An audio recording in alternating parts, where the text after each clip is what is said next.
Hello, this is my Krita Tweening tutorial. This is in Krita 5.2.0, which has a few known issues, but I'll go over them at the end. Some of them are pretty bad, yeah, but we're just going to have to deal with them. We're going to do 3 main tutorials. In the first one, I'm going to make Scout move from around like here to over there in a linear manner, though I'll show you how to do it in other interpolation modes too. In the second one, I'm just going to make it's going to be like rotating around an origin, or just doing anything around an origin. So demo's head is going to move from here, and then it's going to rotate to like around, you know, there. In the third one, I'm going to be showing you how to have one object be parented onto another object and transform while that one is also transforming. So Sniper's going to move from about here to there, and at the same time his arm is going to be waving a little bit to the left. Okay, cool. So I'm going to explain some of just the basic workings of Tweening and Krita, and to do that first I'm going to need to have something to transform, of course. So let's do the basic transform with Scout. You're going to need the animation curves docker, which is down here. If you don't have it down here, go to settings, dockers, and ensure that this animation curves is ticked. Go to the Scout layer, or whatever layer, add, right click, add, and then go to transform mask. Add a transform mask.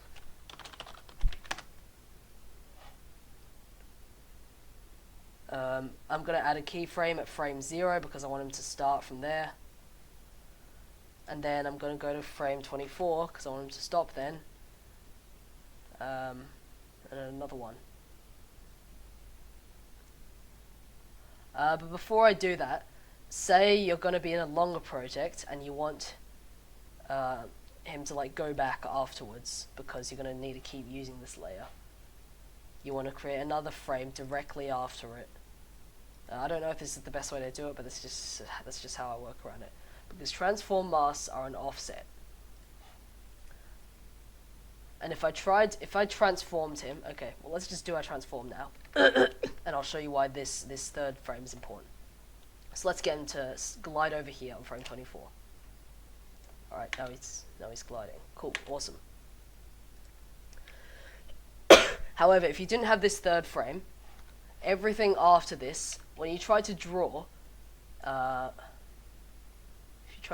this, there'd be an offset. Look at that. This is where my mouse is on the left, and this is where I'm drawing.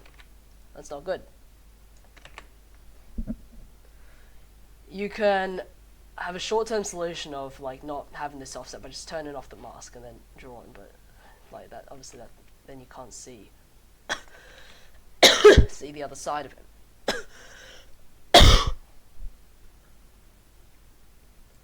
So you need to reset the transform after you do every single one in long projects. So like, for example, this would be like when the next scene starts something. This would be when the scene ends or the transform ends. This is like when the next scene starts and you need it.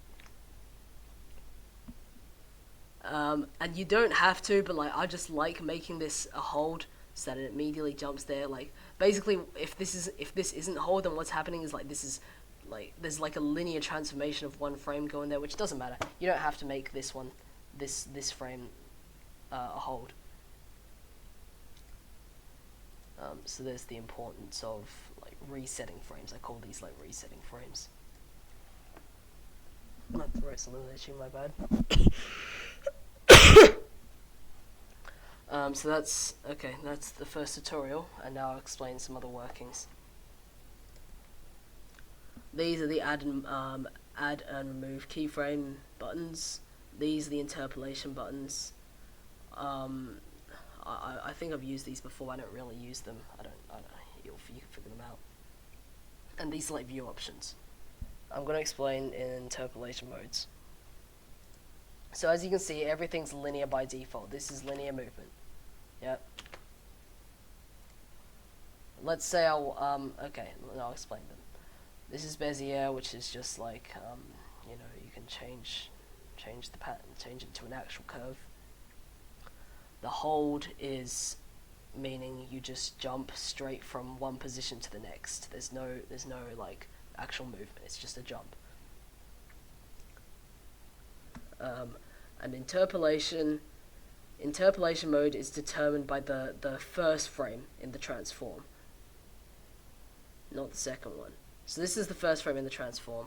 I have to select it all by double clicking one of the dots and then pressing like the mode I want it to be. Let's say I wanted it to Bezier or something. Okay, you don't have to select all of them because like multiple things might be happening at once, but trust me, you don't want to do that with Krita.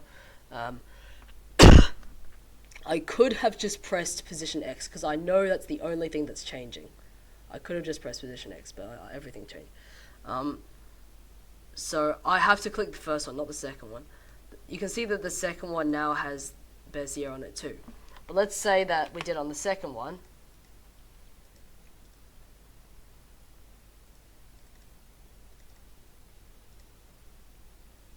You can see that this one is not.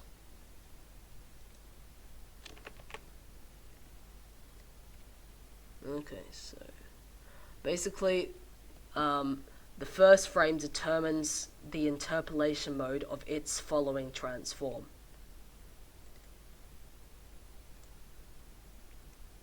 So let's make him be faster at the start by doing this, dragging one of the handles. Cool.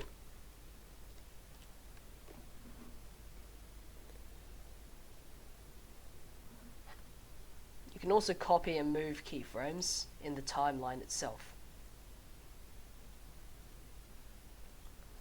So let's say I actually wanted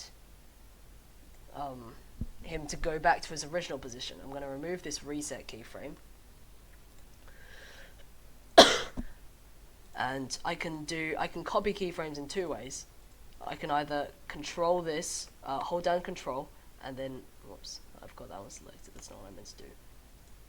Hold down control, and then move this to like wherever I wanted it to be. Let's say 36. He'll now move like that. Oh, and this is, he went like that because this is a constant. If I didn't want it to be constant, I can do like this. It could be linear.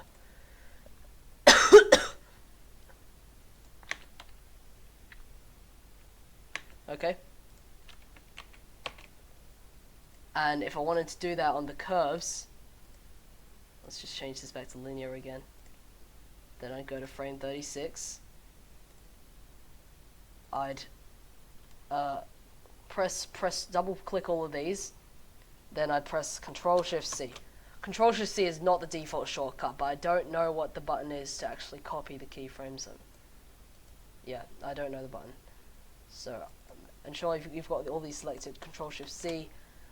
You can set that in here, configure Krita, keyboard shortcuts, copy key. Oh no, it's just regular copy keyframes.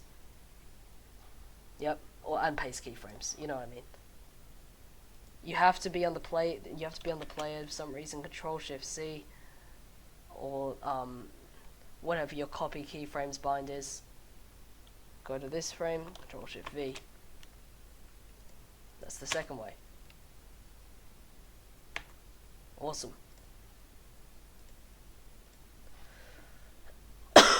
Okay, on to the second tutorial.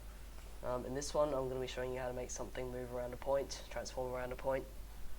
I'm going to be doing this example of Demo's head tilting a little to the left. If I wanted to make his head tilt from the right to the left, from frame 48 to, let's say, 72, I'd have to go to frame 48. Well, I don't have to go this frame yet, but I'm just going to, for the sake of cleaning this. We'll add a transform mask to the layer of Demo's head. Go into animation curves and add a keyframe. Now on frame 72, we'll add another keyframe, and I'll do the technique that I said before, which isn't necessary here, but no, I'm just doing it because it's a good practice. So now if I want his head to rotate, I need to move the origin point down around where you want it to rotate about. It shouldn't be an anatomically correct joint. It should, yeah, it works differently. So now if I do this, he should go like that. You can see that not much has moved because rotation and scale and all that is on a much smaller scale to position. If I want to see them correctly, I have to do this. I have to clear out everything except the rotation itself. I know it's on the Z, and then you can see it here. If I play this, I should slowly do that. And I'll just show you now if I wanted to make this Bezier. Let's say I wanted it to be faster at the end. I'd again make the first frame in the transformation Bezier, and then I'd drag the handle. And I can remove this actually because I don't really want that to happen. If I want it to stay, I might move this one back actually. I might move this back a frame.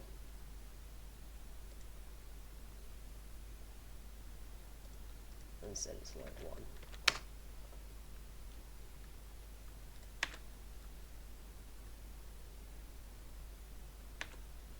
Cool. So basically, what's happening here? It's going slowly down, faster, stopping here for a few frames, and then snapping back up because I'm resetting it with a reset frame. For the third tutorial, I'm going to show you how to have another object, one object that's transforming, be parented onto another object that's also transforming.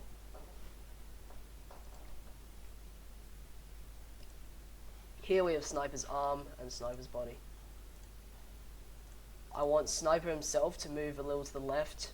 At the same time, his arm is going to rotate down. If we want Sniper to move as a unit with his arm, we have to group these two layers.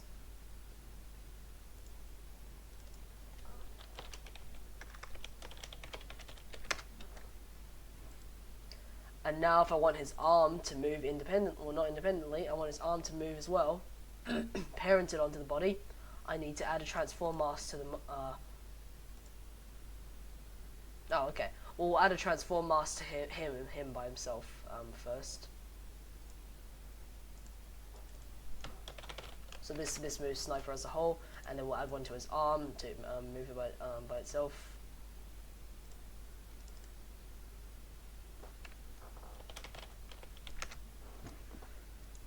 When you're moving something, when you're tweening something with a parent and a child layer, you have to always move the parent first, because otherwise things can get messed up.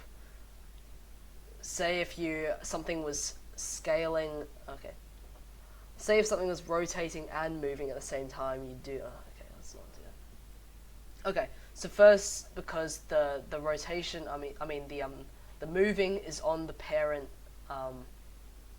layers, so Sniper's whole body, we're going to do that first. So this is Mask 3, Mask 3 controls all the Sniper. Let's say it does this from frame 96 to, well that was 96 plus 24. 120. Okay. Let's go here. Add one. Start frame. End frame. And now we're just gonna move Sniper. Okay, we'll add a reset keyframe actually. We'll move Sniper over here.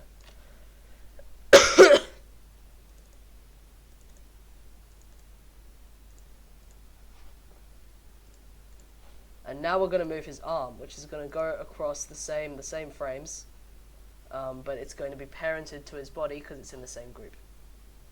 I hope this makes sense.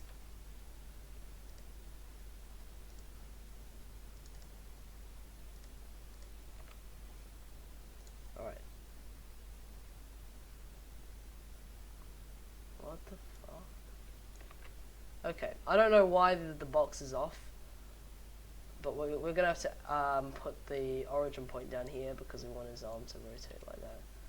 Why is it doing that? Okay, I don't know why it's doing that, but okay, obviously you can see that this is not how it's meant to rotate around that point. What is going on? To compensate for this, I'm just going to move it down like that. Sometimes if things aren't transforming correctly, you just have to move them like that. So now this will work. Yeah. You can see even though he reset, like, maybe I shouldn't have these reset keyframes. Look, it's just good practice in normal animations. But yeah, you can see that while he's moving, his arm's also moving. So those are the three tutorials. Here's all of them.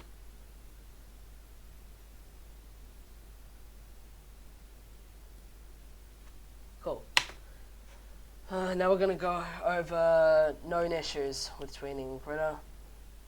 In 5.2.0, transform masks are pretty rudimentary. They're sort of gonna stay like that actually, because that's the point of Krita.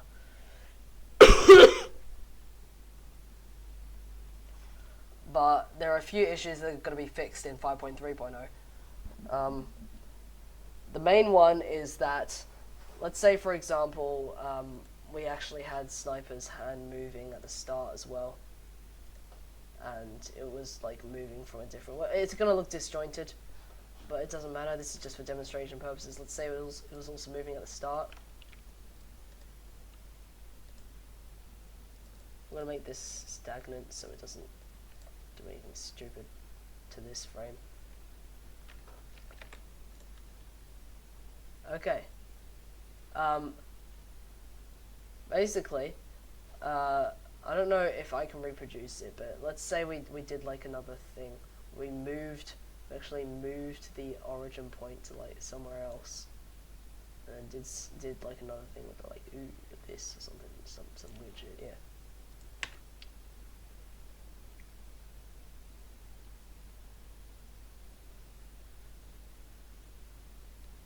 Yep. Now this will fuck up the other transform. You can see if I press it, it will actually move. So now these two cannot coexist because they are using different origin points. If you have two rotate, shear, or I don't know about scale, but rotate and shear definitely, transformations on the same mask using a different origin point, they cannot work at the same time. And it just doesn't. But the next version fixes that. So let's remove these frames. But basically, to work around this issue, you just make another mask. That's it.